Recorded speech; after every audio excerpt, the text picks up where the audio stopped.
All right, well, good evening. Good evening, good evening. Hey, Chris Lukasiewicz. I am about 6 minutes behind schedule, having some technical issues, although I did have a really productive rehearsal earlier today, the best laid plans of mice and men. So this is Chris Lukasiewicz, Carbon County Commissioner. I'm broadcasting, live streaming from 2 Hazard Square, the Carbon County Administration Building, formerly known as the Annex. And I can hear myself now in my headset. I do want to mention that I will not be able to be visible during this live stream. It is unique in that when you screen share with Facebook, it does not allow you to also see it. 5, 4, 3, 2, 1.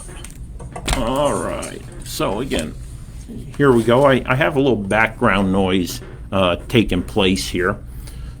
I'm going to try to go ahead and get onto my C4 page and feed to make sure I can see that post occurring right now, because I am not seeing the live feed occurring at this time.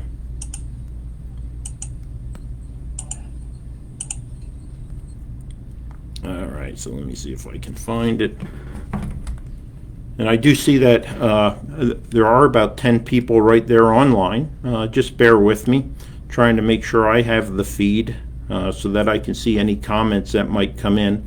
I'm kind of working handicapped tonight without the assistance of Maggie. All right, there we go. I'm good on that one. Hi, Nancy. Hi, Donna. Madeline. I see Madeline is on there also. Thank you so much for joining me again. This is Chris Lukasiewicz, and this is a overview of Carbon County government. And it's really a Government 101. So this is a wave top conversation. It is a screen share, so my face or profile will not be visible during this event. But nonetheless, I will be here, and it'll be primarily audio. If you have a question at any time, you have 2 options, as is always the case. You can go ahead and go to the chat room, or secondly, what you can do is go ahead and give me a call at, hi Deborah, at 570-503-6780. And as I start going through the slides, you will see on a regular basis, every other slide or so, you will see the phone number pop up if you want to give me a call in order to, if you have a question. All right, I'm starting to see the feeds on my big screen also. So let's get started. It is Thursday, 28 May. We're at about 8:10 or so in the evening, and this is county government, specifically focused on Carbon County government. And this is really what they call a primer, right? This is just a good wave top overview of Carbon County government. And again, it's from my perspective and my research and of course my own experience here in Carbon County government. So as I was mentioning, right there it is. Let me step back one slide, I'm sorry. All right, so here we go. On the bottom of that first slide, you'll see, go ahead, that's Commissioner Chris Lukasiewicz, and there's my phone number if you want to call in a question or a comment. Hi, Kim, thank you for tuning in. 570-503-6780. So who and what are we really talking about at the top level here tonight over about the next hour or so, right? We're talking about the Carbon County Commissioners. And one thing I want to emphasize, and I think it's really important to emphasize today. Hi, Donna. Thanks for tuning in. I think it's really important to emphasize a misperception. And that perception is that county commissioners run the county. But the fact is, we don't run the county, we run county government. And that's what we're going to be talking about. So again, commissioners don't run the county, right? We run county government. And that's what this is about. There are certain delegation of authorities in our system here in Pennsylvania. With the Commonwealth, the state has certain authorities, the county, and the municipalities have a significant number of authorities and responsibilities. And we're hoping to delineate them for you so you better understand how municipal government. And in the Commonwealth of Pennsylvania, when they refer legally to municipalities, they're talking about the county and below. So a county in the Commonwealth is considered a municipality. But in day-to-day conversations, when we mention or I mention municipalities, I'm talking about the boroughs and townships. So what's the agenda that we're going to follow here? And I'm going to go ahead and discuss that. I'm going to give an overview of county government. And I'm going to look at, first and foremost, let me go to the next slide here. You'll see it. Here it is. So I'm going to look at the references, kind of the manuals and guides that I use for this discussion, give a general overview of Carbon County for those of you who might not be familiar with some of the general history, and talk about the classifications of the different counties. Then we'll look at the municipalities that make up Carbon County, and then look how Carbon County government is actually organized. And it's quite interesting, and it's kind of in three subsets, the way it is set up, with row officers, the courts, and finally the offices that fall under the county commissioners. Then I'll give you a little bit of overview of the current status where we are in number of employees, talk about the roles and responsibilities of the commissioners, their powers, be it legislative and the boards and authorities that we have. Look at a county government, what it specifically oversees, and then I'll talk about my interpretation of how county government should run. And then I'm going to talk about, and it's really not quite wrapping it up, but kind of in the seventh inning stretch, they're going to talk about home rule. And that's a specific type of administration of county government here in Pennsylvania. There's a conventional manner that we have with 3 commissioners, but then you have counties that are home rule counties. I'm a big proponent of home rule, and I'm going to try to give a little bit of education on home rule also. And then real quick, I'm just going to hit upon some major items on the horizon for the Carbon County commissioners. So let's go ahead and get started. So what are the references that I use? First and foremost, right up top, you're going to see, the Constitution of the Commonwealth of Pennsylvania. And that's where we derive a lot of the authorities from.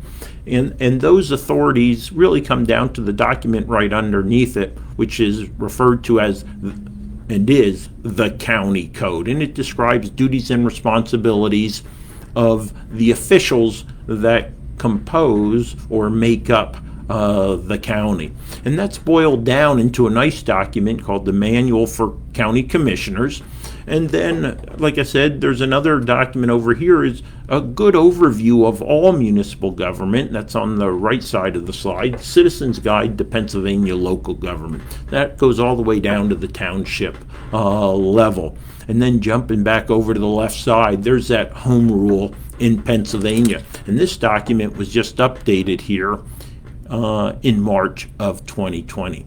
So let's take a look now real quick at Carbon. Can I share? Appalling lack of knowledge throughout all PA. Of course, indeed it is. And this will be on Facebook. If you want to push it around, please feel free to do so. Again, I'm a great what they call jailhouse lawyer or a barracks lawyer. Again, I'm not saying I'm an expert at county government, but I've been studying it for almost 4 years now, and now having been actively involved, and every day has been an education. And that's what I want to share with each and every one of you. So let's kind of look at general overview of Carbon County. Thanks for joining us, Catherine.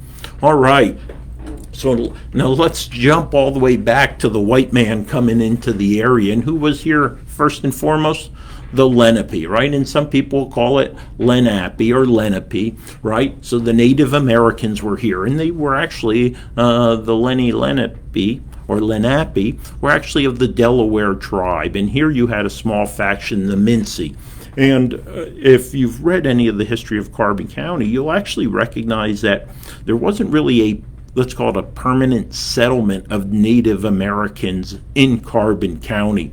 They actually, while they enjoyed the hunting and fishing and game opportunities here in Carbon County, it was more transitory in nature, something called the Warrior Path that ran up along the Lehigh.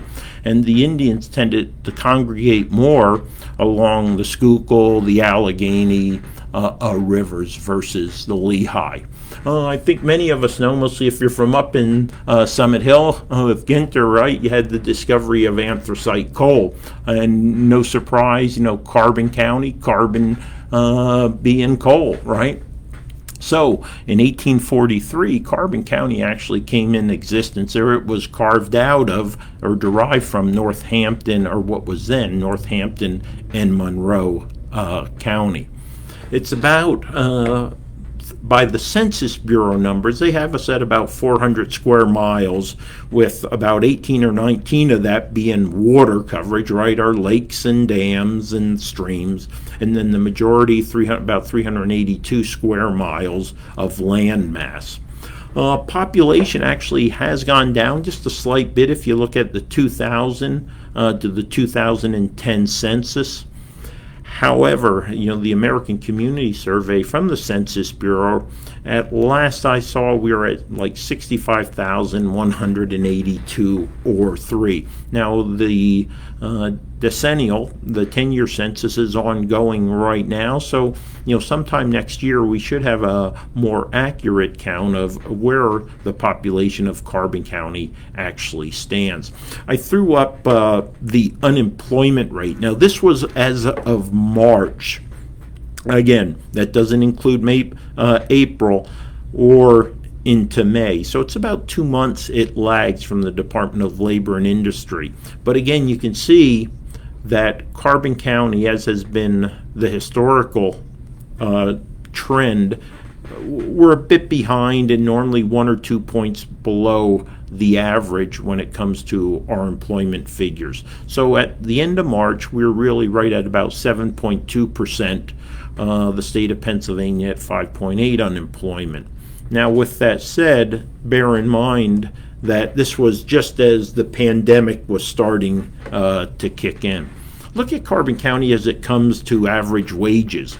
Average wage just under $40,000 here in Carbon, and look at the PA average, about almost $10,000 more. And I picked out 3 significant areas because of the number of individuals employed in healthcare, legal, and management. And what I'm showing is the difference in healthcare between the county average and the state average is only about $50. So not a big difference. But now if you look at being in the legal profession, the difference is about $60,000. So a lawyer in Carbon County is earning significantly lower than the average salary for legal. Hi, Dee and Mark, welcome. This is County Government 101, and this is really a Chris Lukasiewicz Pennsylvania perspective, the Commonwealth perspective of counties. And then finally, there's management jobs, and this would be considered one, a county commissioner. And what's the delta or the difference in the average? Really about $11,000. So again, we know that Carbon County, relatively speaking, is a lower cost area, and therefore, we shouldn't be overly surprised by the difference in wage earning. We know we can go down to the Lehigh Valley in most professions and earn significantly more money. But again, you may be adding an hour and a half, 2 hour total commute. That's 2 hours of family and quality time. Now, in regards to counties in the Commonwealth of Pennsylvania, they're classified by size. And you really have 8 classes. Carbon County, if you can look down at the 6th class, that's where Carbon County falls, right between 45,000 and 95,000 citizens. Have 22 other counties of 67 that fall into this sixth class category. Now, often you'll hear from the courts and others that we're a sixth class county with fourth class county challenges. And so we see two of the counties right in proximity, right, our neighbors, Monroe and Schuylkill, they are fourth class counties. And then you jump up to the third class counties, Lehigh, Luzerne, Northampton, and you see third class counties and much larger populations, all three of those plus the additional 9 from the 67, greater than 200,000, less than 500,000. And then if you go up to a first class over 1.5 million, that would be the Philadelphia area. And then finally Allegheny County out in southwestern Pennsylvania, which is Pittsburgh. So let's break that county of just under 400 square miles, a sixth class county, down a little bit to what I was referring to previously as the municipal level. All right, let me just go ahead and make sure my comments are scrolling here. Yep, indeed they are. All right, so 23 municipalities in Carbon County, and I would suspect that most citizens of Carbon County might be able to name about half, maybe get lucky in 3/4 of them. But again, we're broken down into boroughs and townships. So we have the 12 boroughs, right? And they're just a higher form. They have borough councils. And then you have the 11 townships, which have supervisors. Interesting about the 23 municipalities, you can actually, I want to say, you could break down somewhat the county a little bit differently. And not by municipalities, but maybe by regions. And so what I tend to refer to is up here in the north and northwest areas, that'll be Banks, Beaver, Luzerne, Weatherly, and Packer Township, and Lehigh. That'd kind of be the northern tier. And we know that's proximity really what? That's up there in the Hazleton area, that close connection to Hazleton. And east side, of course, over in here, really small borough, east side, really right across the Lehigh River from Whitehaven. And then you have, so that's that one section, that's that northern tier right here. Then you have, what we fondly refer to as out the mountain. And I think these two areas are both actually pretty unique. Kidder Township, Lake Harmony, Albrightsville out here. I find that it's more transitory, the seasonal homes, right? And then you have Penn Forest Township, which again has a bit more stability in the population.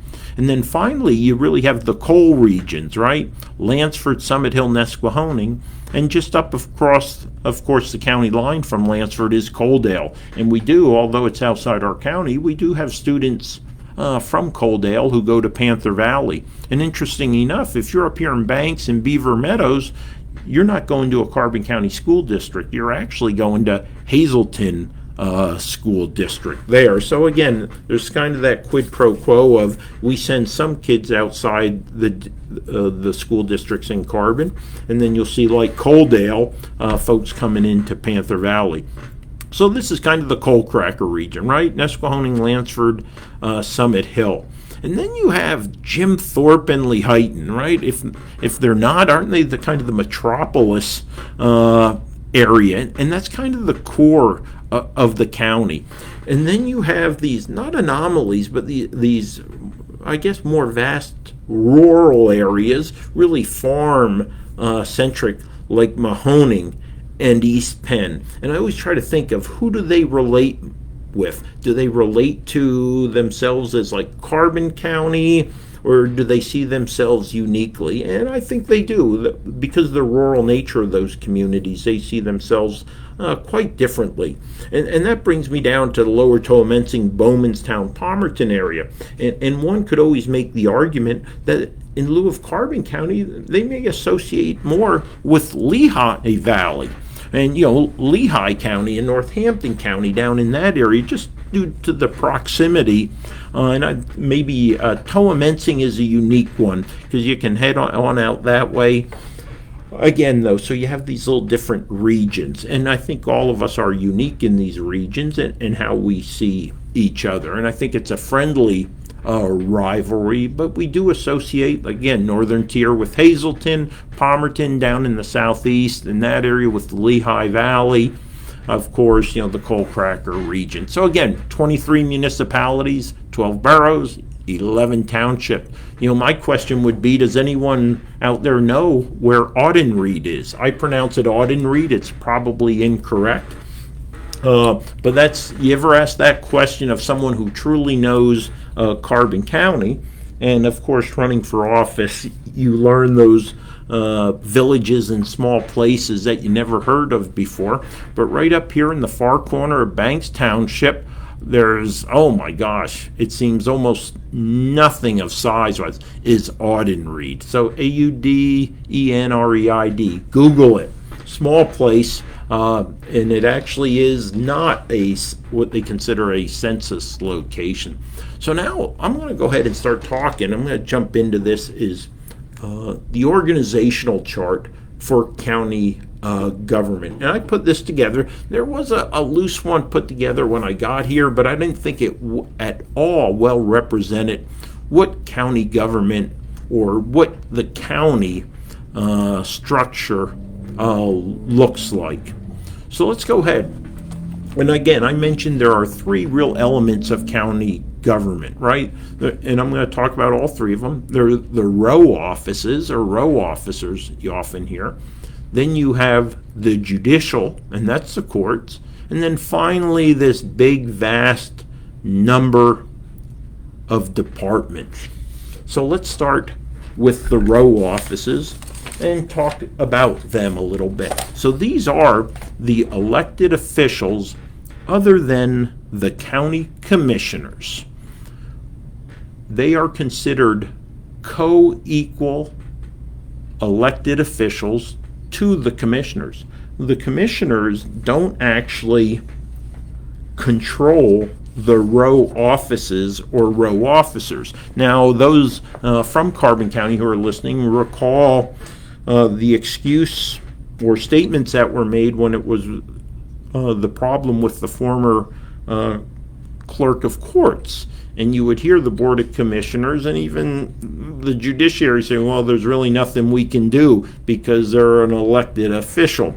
There's some truth to that, but nonetheless, let's talk about the statute, the law, and what it says. So these are the 9 elective county offices, right? And these are for counties that are not organized under home rule. Keep that in mind, because near the very end we're going to talk about home rule. Lori and Sandy, thank you so much for tuning in. This is Carbon County Government 101, really a primer, an overview of county government from my perspective.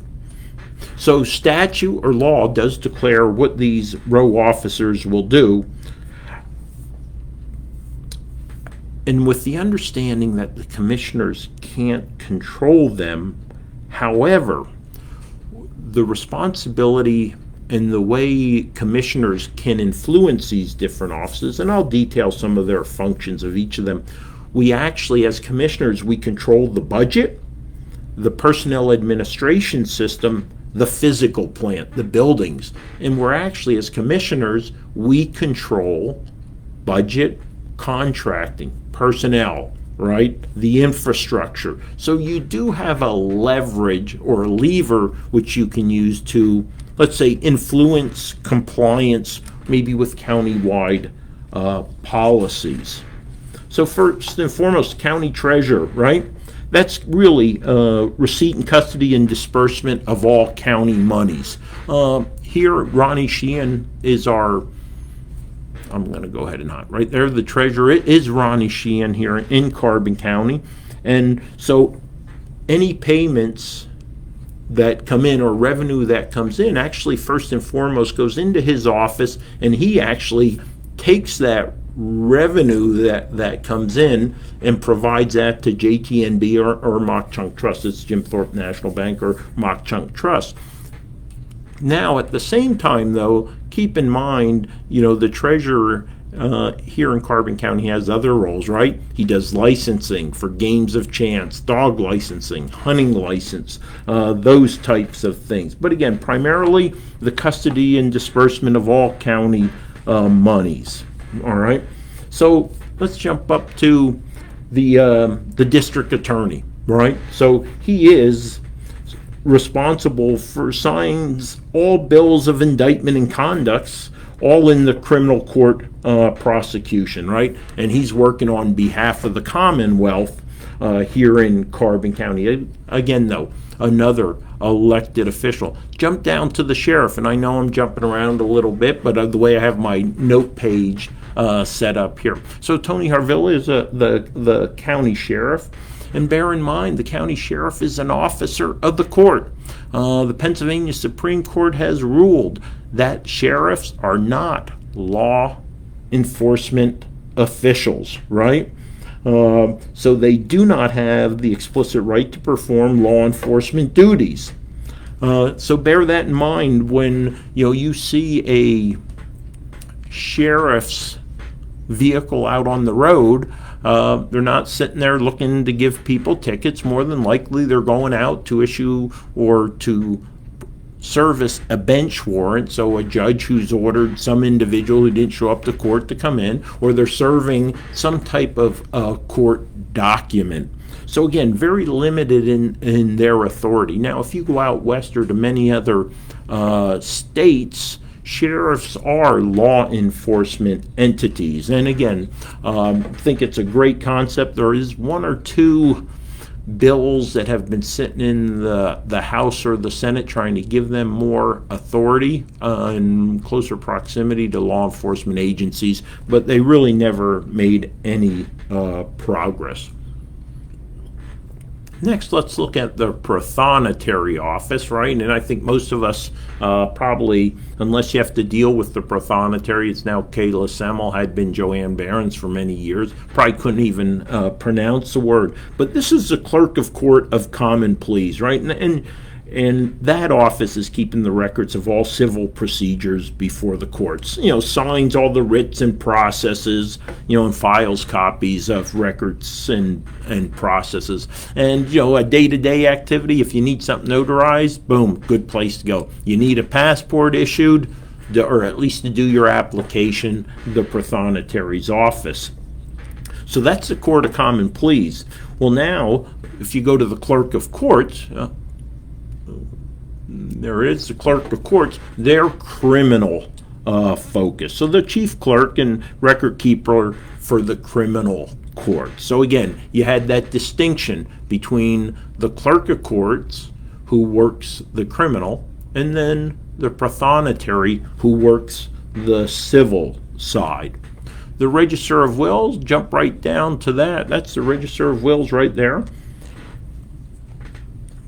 They have primarily jurisdiction over the probate of wills. So if a will is, they'll go ahead and file it. If someone does pass away, they'll go ahead and work the legal aspects of that will to include collection of the death tax. And the death tax does bring in quite a bit of revenue to Carbon County. All right. She also serves in Carbon County, dual hat at the Register of Wills, is also the Clerk of Orphan Courts. So handles all proceedings relatives to the estates of incompetence and to adoption. So incompetence, you have a special need daughter who is potentially under a legal guardianship as decreed by the court. That office handles that and tracks the guardian tracking that is required. So we have a special needs daughter, Molly.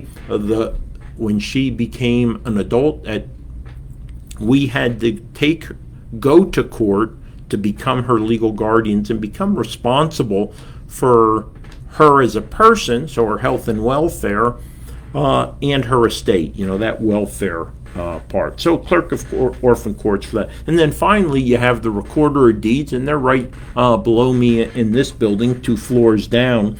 And it's really all about the preservation of records relating to real estate or real property. So what are we looking at? We're looking at deeds. So again, chosen by the voters, right? The commissioners, you don't see a direct line over from the commissioners to the row officers. All right, now let's look at the judicial. So that's our 3 judges, President Judge Nanovic, Judge Matika, and Judge Serafos. And then you have the Court of Common Pleas and the court administration. So you have your district justices, right? You go here in Jim Thorpe, up in Weatherly, in Palmerton, in Lansford, are what we primarily refer to around here as our magistrates. You also have domestic relations, right? And that's a lot about really those protections from abuse, dealing with those types of incidents. Then you have the probation offices, those individuals, be those adults or children, who are on probation. The probation officers broken down into 2 clusters, one to cover adults and one for the juvenile population. And finally, the law library falls under that.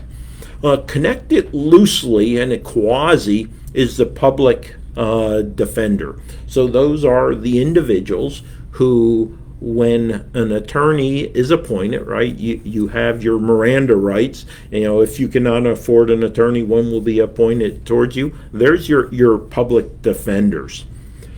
And that's Greg Mousseau leads that office with a handful of lawyers and other support staff there. You will see there is a dotted line running from the commissioners down to the prison. Now, the commissioners by themselves do not run the prison. Rather, the commissioners sit on the prison board. They are 3 members of a commission that is responsible for oversight of the Carbon County Correctional Facility. So you have these 2 bodies, right? The judicial, and then finally the row officers that don't directly fall under the commissioners. So here you have the commissioners, and the commissioners, 3 of them elected for a 4-year term, right? Directly, we have a solicitor, we have a chief clerk, and that would be like the primary administrator for county government.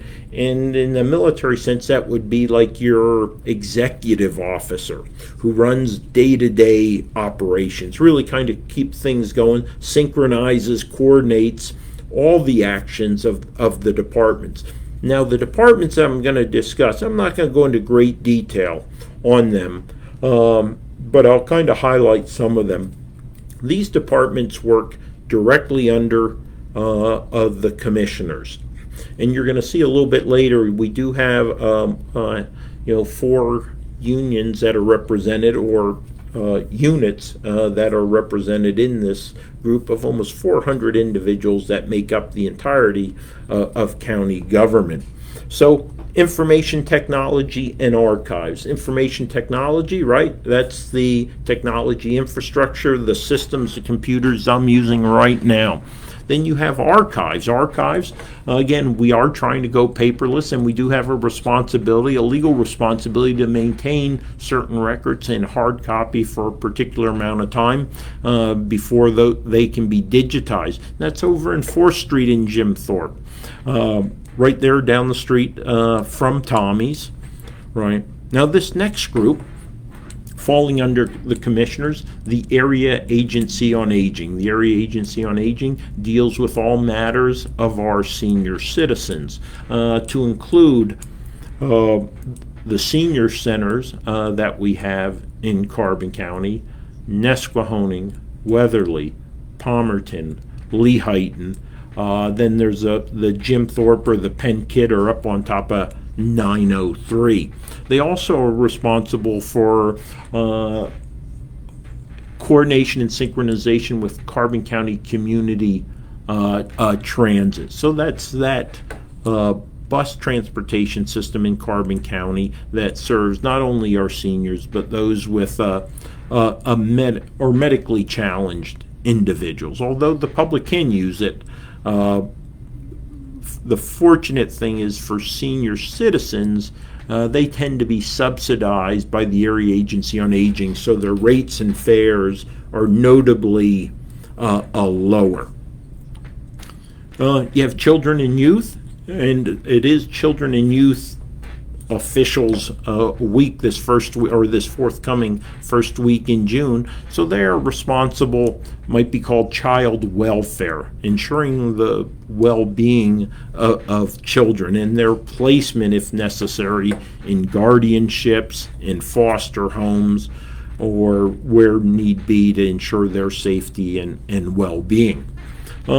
Human resources, again, personnel matters, hiring, evaluations. And then we have a Director of Veterans Affairs, Christine LeClaire, who deals all with veterans issues, to include something as such as getting all the flags out to the cemeteries for Veterans Day, helping veterans process claims for benefits or entitlements they may have earned. There is a gratuity that goes out, a widow's benefit, widower's benefit that goes out to our veterans when they pass away. And they're also responsible for keeping the record of a death of every veterans. And if you go over to Archives building, there's actually, it used to be a penciled in or penned in book that lists every veteran who dies and where he's buried at. All right. Then the Tax Assessment Office. So, right, your house is valued at or assessed at $200,000, right? They cut that in half at $100,000, right? These are the folks who go out and do inspections or assess homes and provide a value for that home so that the applicable taxation can be applied. And as we know, the school districts provide the majority of the tax burden on the citizens of Carbon County. It doesn't mean to understate the burden that the county puts on us. As we all know, last year the outcoming board and 2 of the 3 members of the incoming board, placed a 19.5% burden on us taxpayers. And we're up to 12.25 mil right now for that. So that's tax assessment. So what happens if you don't pay your taxes by the end of the year? Well, then it goes to tax claim. And the tax claim office is responsible for sending out those notices and, if necessary, take those actions to place a lien on a home should the taxes not be paid. A great, very productive office is our GIS, right? This is geospatial. This is all about mapping. So if an individual wants to look at a parcel of land, you can go on to the Carbon County GIS website, click on that website. That'll give you a record of that property, giving you the information of who owns it, its size, its general characteristics. And it's a great tool, the GIS mapping tool. And I would say, you want to know where you'll be voting on 2 June? Jason, the director down there, Director Jason Shellhammer, has created an application, an app, to help you find your polling location. If you have any interest in COVID-19, he has a suite of applications that he has brought together to help keep us informed. It's just a great tool, and it's deeply tied into emergency management 911. Our emergency management director, Mark Nalesnik, helps synchronize and coordinate our efforts with the Pennsylvania Emergency Management Agency. Great example here in COVID-19, the director or coordinator of emergency management, had the lead for bringing additional PPE, personal protection equipment, here into Carbon County. That's up on the Broad Mountain, co-located with our 911 communications center. So when fire, police, ambulance, needs to be dispatched. That's coming off the Broad Mountain right up there, and they're just down the street, literally, from the prison. Coming up, speaking of elections, our elections office, Lisa Dart, responsible for the running of elections twice a year. Here, we have the primary coming up on 2 June, followed by November, our general election. Now, this is called the general primary, and then you have the general election, which will be in November. Just over about, I think, 6,700 requests for mail-in, absentees, and military ballots. Significant increase.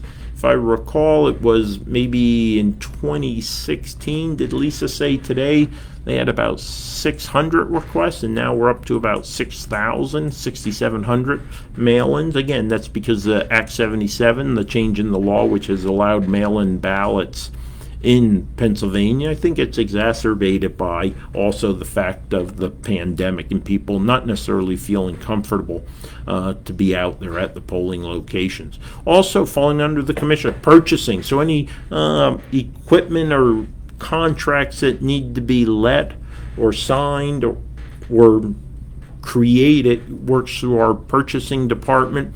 We, of course, have a buildings and grounds and planning and development. And planning development, they might be working the hazardous waste plan the waste management plan, synchronizing, coordinating that. The CDBG grants, community development block grants, the planning and development works that. And he's also oversees the zoning and hearing the zoning board. And finally, kind of not anomalies, but 3 are out there. The animal shelter, if I recall correctly, we're the only county in the state that runs an animal shelter. Do a great job up there, quite well supported by local residents through donations. I do have a concern, the fact that donations are actually needed. The preponderance of the food, from what I've seen, actually comes from donations. Again, if county government is going to run a service, I would always argue the fact is county government is, if they are actually running a service, it should be an essential service to the community, and therefore it must be fully funded. And that's one particular office I don't think we fully fund. And again, if it's deemed essential, fully fund it. Then again, right, the parking meters in the county lot, that's run by our parking office, about 10 individuals in that office, only one full-timer and the rest are part-time. They tend to flow in based upon the activities taking place in Carbon County. Now, we will be starting to install here shortly the kiosk system, so it'll be interesting to see how the kiosk system and no longer having meters or no necessity to have the booth manned, how that might impact personnel when it comes to parking. And then finally, Mock Chunk Lake Park. And unfortunately, or the fact is, many individuals, mostly if you're not from the area, have this misperception that Mock Chunk Lake Park is a state park. Indeed, it is not. It is a county park. Right, it was in 1969. Things got going there. 1978 was the National Watershed of the Year. A great recreational facility, swimming, hiking, canoeing, fishing, right there on the Lentz Trail. So Mock Chunk Lake Park. And the big effort going on today is, I think many residents of Carbon County are aware, at least those who watch Blue Ridge or subscribe to the Times News, is looking at the possibility, as at least as long as we're in the yellow phase, to keep the camping and swimming activities of Mock Chunk Lake Park restricted to Carbon County residents only. And that case has been made. Again, we see a significant influx of individuals from, let's call them red counties or red states, and I'm talking red COVID-19 red, that is hindering our ability as county residents who who have historically paid for Mock Chunk Lake Park, its maintenance, its running, is prohibiting our regular use of it. And physical and mental well-being is so important at this time. I hold the position that we need this safe space where our county residents can go and enjoy the outdoors. A few other offices that are associated with Carbon County government, but not necessarily under the control or fully financed by county government. Workforce Development Area and WIOA, that's the Workforce Innovation and Opportunities Act, which provides a funding for a multi-county initiatives that take place to ensure that manufacturers or businesses have properly trained individuals for the jobs that we have today and the jobs into the future. Right, then you have the Penn State Extension, right, the Agricultural Service right there at the breast of the dam. Actually, one county employee does work out there, that Penn State Extension office. So if you have a problem with a plant, you can't recognize it, it has a blight or something, Penn State Extension, they can help you identify it. They work with the Conservation District, big responsibility of running and facilitating the 4-H programs throughout the state, to include in Carbon County.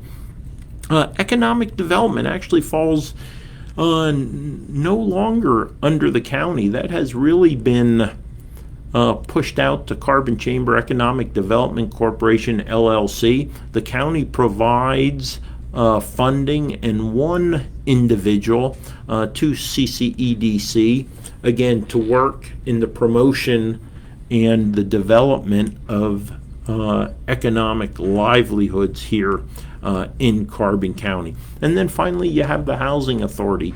You hear us normally, we'll refer to them as the mid-rises or the high-rises, such as the mid-rise down in Palmerton, the Palmer House, go up to a mid-rise in Lansford, the old Nesquehoning School. Those fall under Carbon County Housing Authority.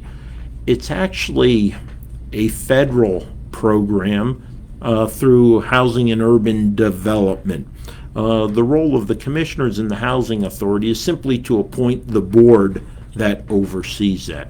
So again, that is broad brushstroke Carbon County government. That's the organizational structure as I see it here. And this is really more or less about 396. Let me get out of my laser pointer here, see if I can do that.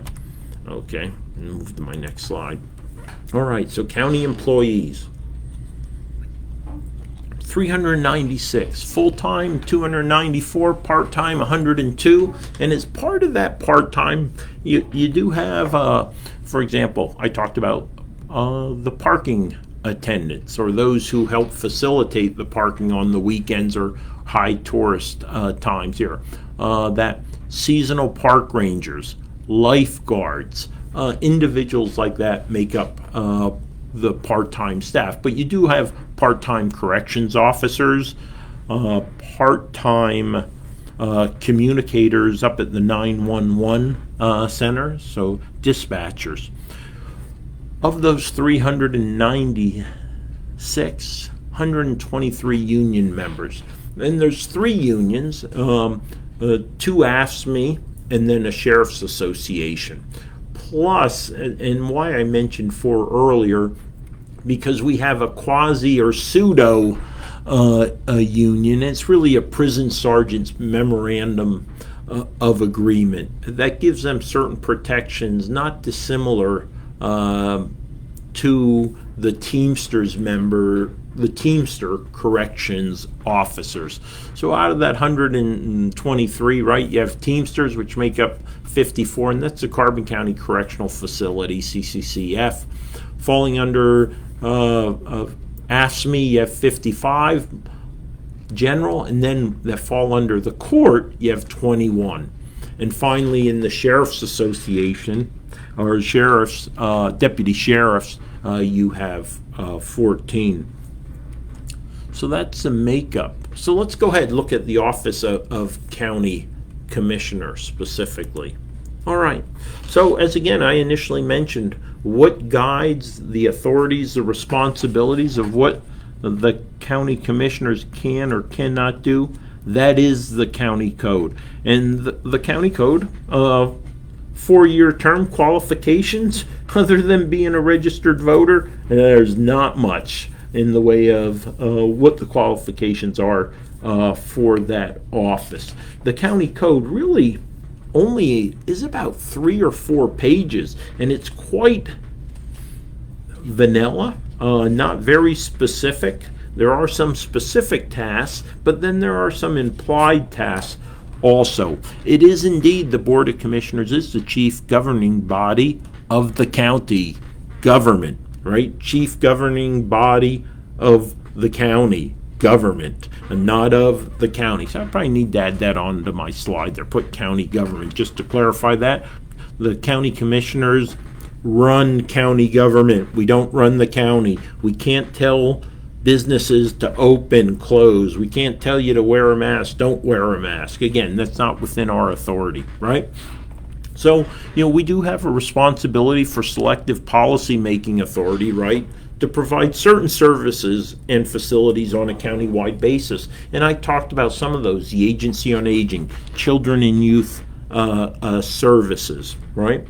But we primarily have administrative powers and duties that include, the departments that I highlighted, appointment of personnel, and that's again for those offices that we control and others, and fiscal management. And I talked about that appointment of county personnel and fiscal management because there are a certain number of boards that we're going to talk about in a couple minutes that tie into that. And if you recall, I talked about the leverage. How can we persuade or influence row offices or the judicial side of the county, quote unquote, to adhere to county-wide policies. And I think that'll describe a little bit better once we talk about some of the boards that we sit on and how we can shape actions or influence actions by, for example, our co-equal row officers. So what are the legislative powers, right? The motion is, I think most of us know, Robert's, right? It's a parliamentary tool, making motions. And when we can do regulations, administrative though. So a regulation is administrative. And that's just about how does, I refer to it as a policy, but it's a regulation according to county code, right? How do we conduct day-to-day business? What's our personnel policy? What's our drug testing policy, etc., and all those things. And of course we do resolutions, and that's official policy or statement. It's not an ordinance, right? It's not a law enforcement agency is going out or a zoning officer is going out to ensure compliance. We tend to see here in county government resolutions, proclamations, not a lot of bite to those particular documents. I'm trying to think of, since I've come on board, I have not seen any particular ordinance produced by Carbon County government. Again, the municipalities, boroughs and townships are very empowered in Pennsylvania. So you'll see the ordinance is really coming out of zoning, health, sanitation, things of that nature. So again, this is Chris Lukasiewicz. We're winding down here. This is Carbon County Government 101, just a wave top overview. And if you have any questions, you can go ahead and just drop them in there. I want to thank Mary, Open Our State, Mary Oriani. We're almost there, Mary. I think within about 3 or 4 weeks, we'll have the whole state open to a point, whatever green really looks like. I see Justin's there, Catherine and Tom. Glad Tom came in off the front porch there. See him all the time when I drive by, mostly when I head home for lunch and in the evening, to include coming over here. So thanks for tuning in a little bit. So that was the legislative power. So what are the boards and authorities that the commissioners sit on? So the internal ones, and are those associated directly with, really 2 Hazard Square down here, right? There's the Board of Commissioners, which, myself, Rocky, and Wayne compose or are. Then you have a salary board, and on a monthly basis, the salary board, which includes the 3 commissioners, the controller, plus a a row officer who may be recommending a salary increase for an employee, will become momentarily a member of the salary board, simply for the vote when they make the motion to change a position, increase a salary board. So you have the salary board, which meets again to adjust salaries formally once a year, do a complete review of the salaries, and then every month adjustments are made as people come and go, annual increases and things of that nature. Then you have the retirement board. The retirement board is responsible for management of the funds that make up the county retirement fund. That's somewhat redundant there, isn't it? The funds that make up the fund. But again, it's all about retirement, checking and providing oversight through a third party, really, of how funds are invested to ensure we meet our responsibilities to have a strong financial plan and resources to support our retirees. There's also the Railroad Commission. I think many folks may not know that Carbon County does own a railroad, more or less 20 miles of railroad tracks that runs from right here, just down the street here from the courthouse annex, or administration building, actually all the way up into Hometown. That runs there. Now that railroad that we own has been contracted out to Reading and Northern Blue Mountain Railroad, and that is somewhat, let me say that the county receives some revenue from that agreement, but nothing substantial. I think Amtrak is a perfect example why governments shouldn't run railroads, and I would say this is another place where governments should not run railroads, and that's in Carbon County. I'm the one, sell it, sell it, sell it now. All right, because I believe we can gain more from allowing private business to invest in it and take full advantage of the opportunities it might present. Election board coming up. The 3 commissioners with the director of elections make up the election board. However, if a commissioner would happen to be up, or the commissioners are up for a re-election and are running for office, they have temporary replacements who come in to avoid that potential conflict of interest. I also go down to the other planning and zoning. Right, we have a planning and zoning. They don't approve planning and zoning. What happens, the municipality sends their plans up to the county for review, and the county simply makes a recommendation in regards to planning and zoning. So it's really a check, an additional check for the municipalities. And the municipalities can accept or not accept the recommendations that are made by the planning and zoning board. We do have a Parks and Recreation board. There's 5 appointed citizens to that board, and they are an advisory board, and they really are focused on Mock Chunk Lake Park. And then you have farmland preservation. There's a farmland preservation program in Pennsylvania, and that's where the state provides money, county provides matching funds to really get farmland into a situation that it won't be developed. So you're basically buying the rights to suspend any development of farmland. A great program, definitely not enough money in it to bring and preserve as many farms as are on the waiting list for that particular program. So the external boards, we work a lot. Carbon Monroe Pike, CMP, MHDS is mental health, disability services. The Joiner Board are really all the commissioners from Carbon Monroe and Pike who are responsible for the oversight of providing those mental health disability services through the 3 counties. We also do have an advisory board. That is the advisory board to the Joiner Board, and that includes 1 commissioner from each 3 of the counties, plus select individuals from Carbon Monroe and Pike. Have the Shepherd House Food Pantry, on which 1 commissioner sits. The Conservation District, that meeting's tonight. We have 1 commissioner sits on that. Then you have the LEPC. Real thick. Emergency planning, local emergency planning, right? Have 1 commissioner sits on that. And then finally, the Council of Governments, or the COG.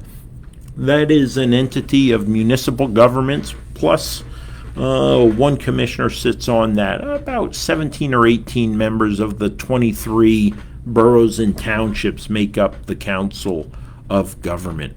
So, there's county. So county government, and we talked about this, so I'm just going to review, right? We do assessments on property, manage corrections, right? We provide the infrastructure and the support to the courts, run elections, do emergency services such as the 911 communications, disaster planning and assistance, human services, planning and GIS, so mapping, transportation, plus things like agriculture, that's that land preservation, environmental issues, that comes out of our planning office. That delinquent real estate, I talked a little bit about that tax claim. Remember, we kind of push out economic development, the Carbon Chamber Economic Development Corporation. We have a contract with them to provide services. And then property and civil records management, we talked about that. So how does Chris Lukasiewicz see county government, or how it should actually work? So let's go ahead and look at that. County government to me is really the 3 pieces to it are the commissioners, the row offices, or department heads, and the staff. Now we're talking about that which falls under and works with county government. There's 3 levels: strategic, the operational, and the tactical. That strategic level is really about the planning, the synchronization, the coordination of the overall effort of county government and the county as a government to provide services to its citizens. That's the strategic level. That's where the commissioners need to be. And who carries out that? Well, 2 groups: the row offices, row officers, and the department heads are at the operational level, right? They're ensuring that this vision, this strategy that's carried out, like the Carbon County Comprehensive Plan might be that strategy. Who ensures it's being carried out? That's the row officers and the department heads. And who's doing the grunt work, right? Who's down in the trenches? That's those staff members or caseworkers who are really doing the day-to-day grind. And that's kind of the tactical level. So you have these 3 levels, and this is how it should work. And it shouldn't always be, it shouldn't be commissioners down here doing tactical work, nor should staff or caseworkers necessarily be doing strategic level of work. It doesn't mean the 2 don't intermix from time to time or they're not connected. They absolutely are, because what happens at the tactical level can go ahead and buffer up to the operational and strategic level, and vice versa. But again, I like to delineate roles and responsibilities, or at least in a general sense, and this is how I let it play out. So in regards to what is the conventional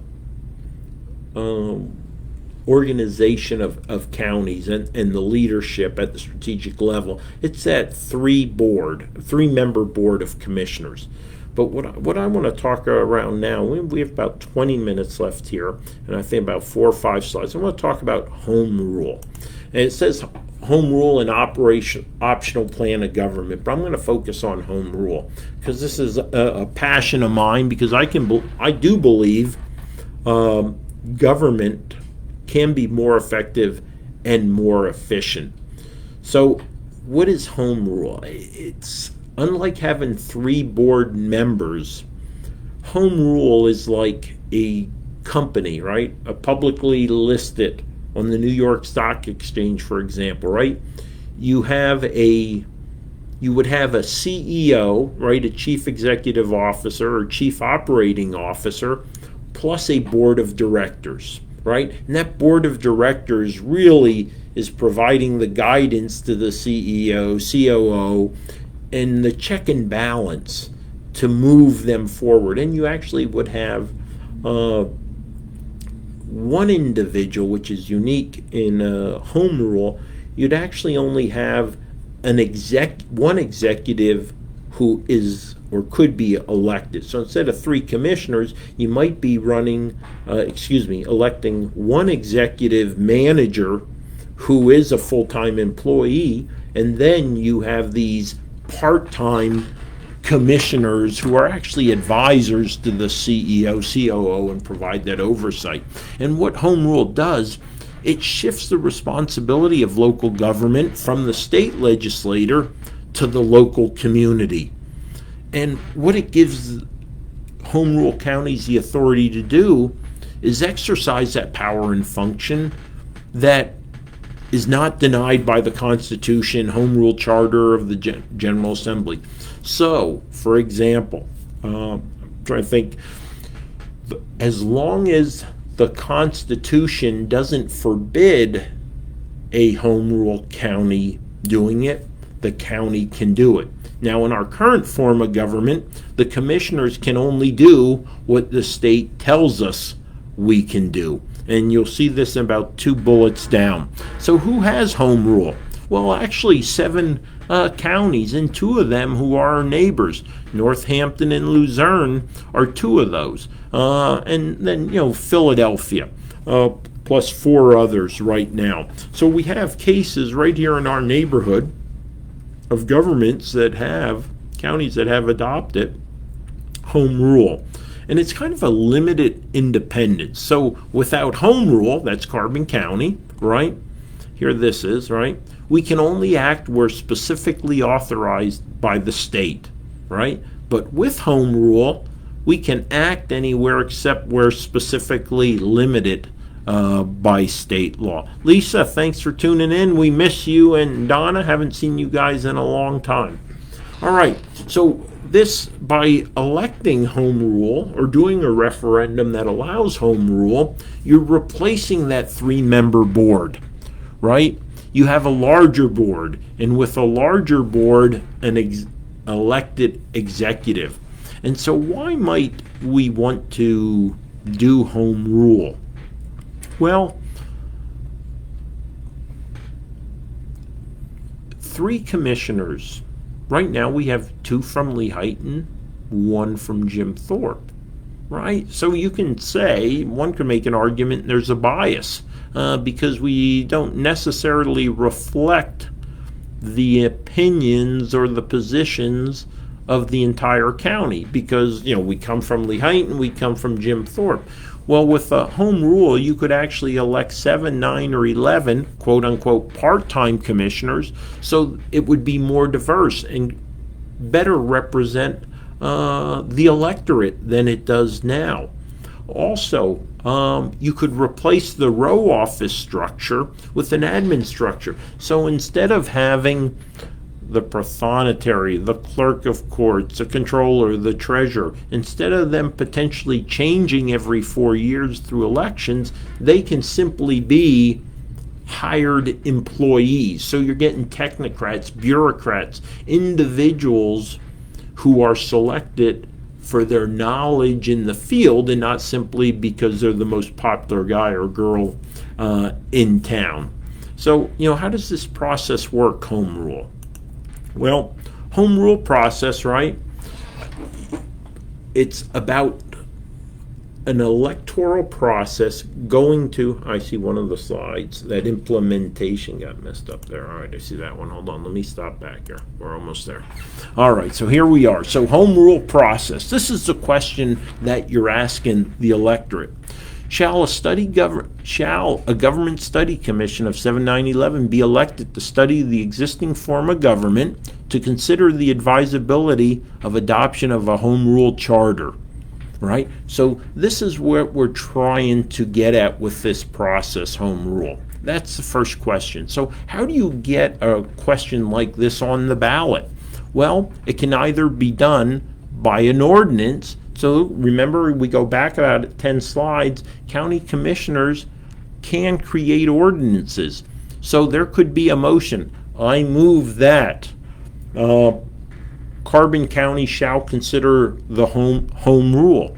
If that motion passes, well, the process can start. Now, if that Board of Commissioners are reluctant and don't want home rule to at least be considered, private citizens can do it through petition. So all you have to do, quote unquote, is get petitions signed of equal to or greater than 5% of the last general governor election. So you take 10,000 people voted, and actually it's probably about 16, 17,000, maybe up to 20, voted in the last election for governor. Take 5% of that, you get that petition signed by that many individuals, then you can go ahead and get the question on the ballot. And the question on the ballot is to really set up a commission to study home rule and then actually to elect the commission members. So if you get the ordinance or the petition done, then it goes to a vote. And what you're asking are two questions.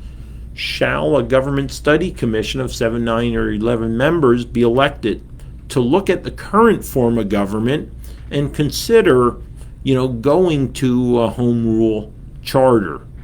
And then, if advisable, to go ahead and actually draft that home rule charter. That home rule charter is like the county having a constitution. And Lehigh, Northampton, as two that I mentioned, our neighbors, do indeed have that form of government.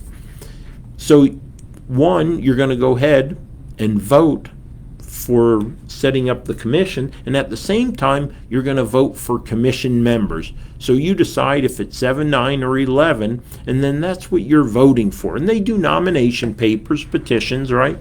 Just like you do running for any office.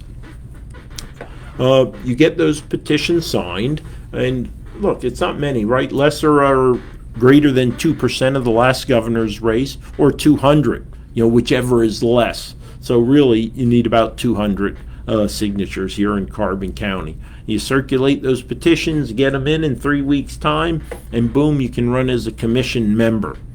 Now, if we vote to form this commission, it'll move forward to this 18-month period. However, if it's voted no, it dies right here and never goes to the study phase. Interesting, regardless of how you vote on the question to establish, you vote yes or no, you're still expected to vote for commission members. So you may say, no, I don't want this commission, but the expectation is you still vote for commission members in case it does pass. All right? So let's say in this instance, shall a government study commission be elected? Yes. And we go ahead and vote for members. And so what they do is they have an 18-month period, this government study commission.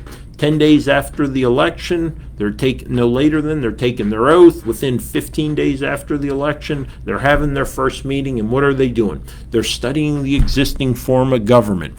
It's like going through County Government 101, right? Then once they go through County Government 101, right, they study the existing structure. Now they're going to start breaking it down and looking at its strengths and weaknesses, comparing it to other counties or other forms of government. And they're looking at, could a home rule be more responsible, more responsive to the citizens, more transparent? Is it economical, maybe more efficient? And if so, they'll also work the process of drafting the charter, right? So drafting the charter, drafting that new constitution for the county. And I want to mention, I put financial down here. And this financial is really about, where do the funds come for this? Well, if this referendum passes here, the county is responsible for providing the funding to support what could and should be an 18-month process. For Carbon County, based upon historical numbers, it probably costs about $25,000 to run this study group. And that's some legal fees, printing, publications, things like that. But again, these members are non-paid commission members. So over 18-month period, right, they're studying, deliberating, drafting a charter.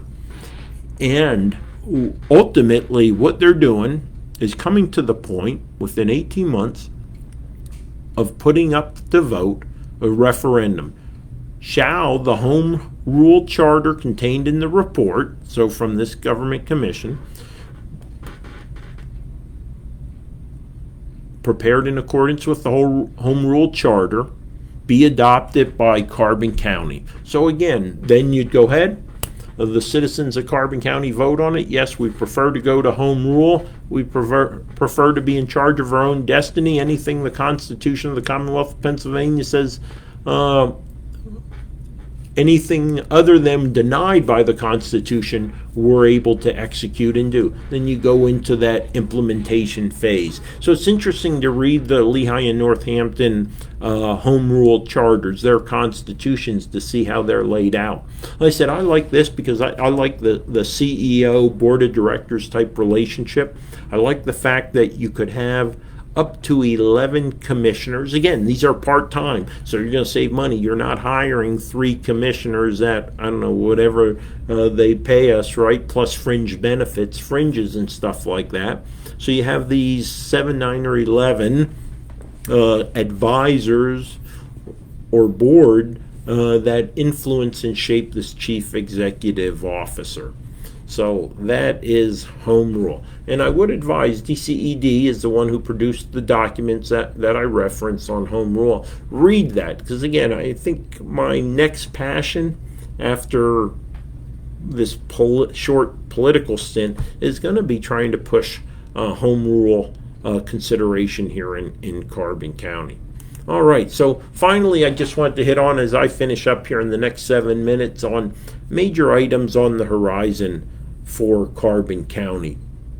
And again, this isn't Carbon Matters live streaming, but I do want to make you aware of some of the decisions that will be made in the future. And this is to bring this all together to show maybe some of the duties and responsibilities and decisions that commissioners ultimately have to make.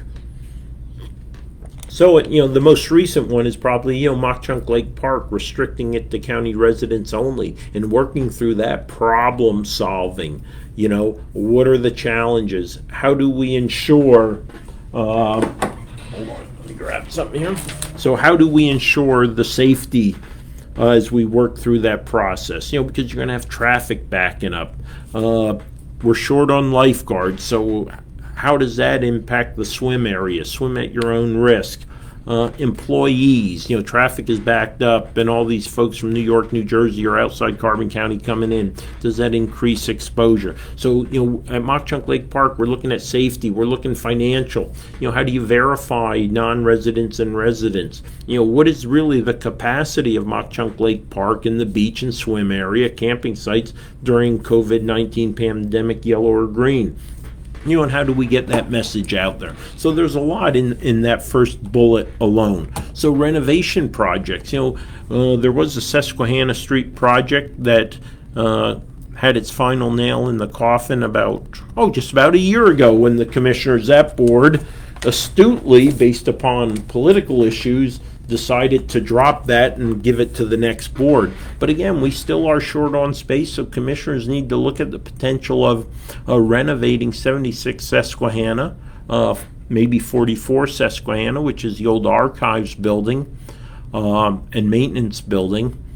And finally, the courthouse. We have a courthouse dating back to the 1800s. So, things like the infrastructure, the physical plant, it's just not laid out for a 21st century courthouse. So a lot of renovation. That's that, $24 million in long-term debt that the last board accumulated for Carbon County, and that's where that money is, and we'll be paying for 30 years of part of our debt service.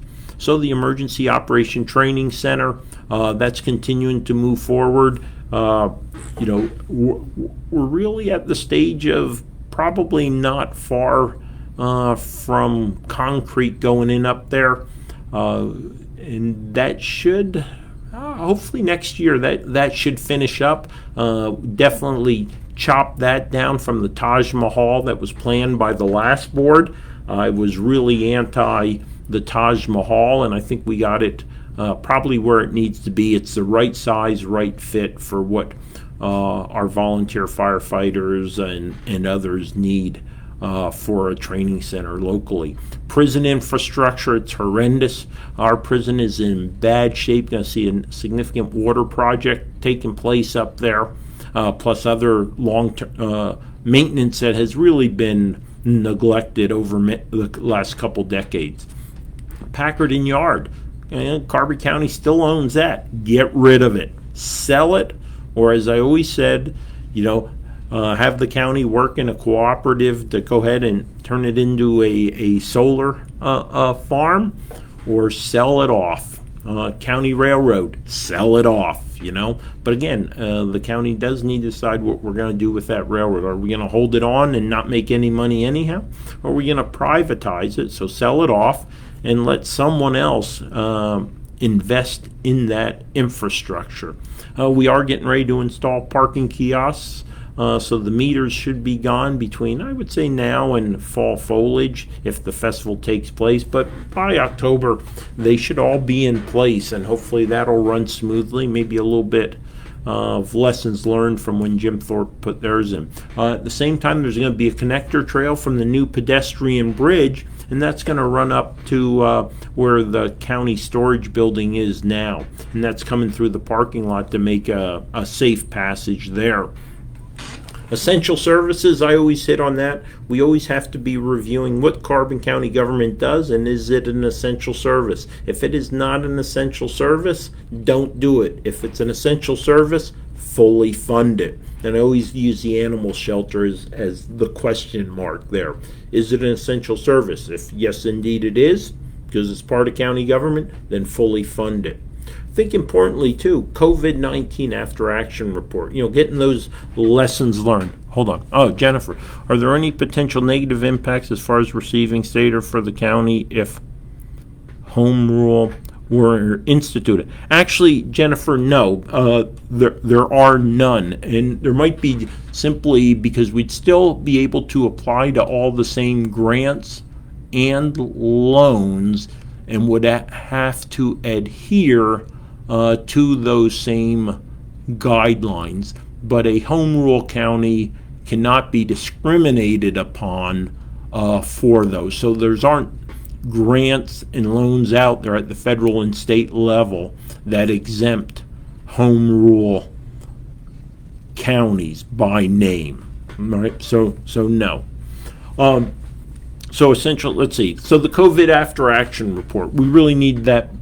Put that together, and I'm going to take the lead on that, talk to every department, every row officer, and over in the courts, what did we do well, what did we not do well, what's an issue, what's a recommendation to fix it, and how can we be better prepared, and how can we run a more effective and more efficient county government based upon the pandemic experience. You're welcome. And that's just from Jennifer's note. So we have G5. Also, and I've heard some concerns about G5. I will tell you, I'm a big supporter of G5, right? I want less latency. I want faster speeds. I want smart cars. And smart cars are going to require things like G5. But again, I'm open to have that conversation to become better educated on both the pros and the cons. What I'm primarily hearing are health concerns associated with it. And I know there are some technical challenges with it because of the wavelength and things like that, and how it can't penetrate foliage and buildings and stuff like that. And that's why we need so many antennas all over the place. But I do believe it's critical. And I think we learned that from this pandemic. If we're going to have telemedicine, distant education, like the students are doing now, where they're basically homeschooling, quote unquote, if we're going to use that technology and we're going to be committed to it, well, then we need to have the infrastructure to support it. And G5, with those higher speeds at less latency and stuff, is critical to that. And then Carbon County Community Transit. A rural community, we are challenged by the 400 square miles of land and water that we have, and our seniors are challenged, our citizens are challenged to get around the county. And so we need to always be assessing CCCT and figure out where we're going to go from there. All right, well, I think that's going to wrap it up here.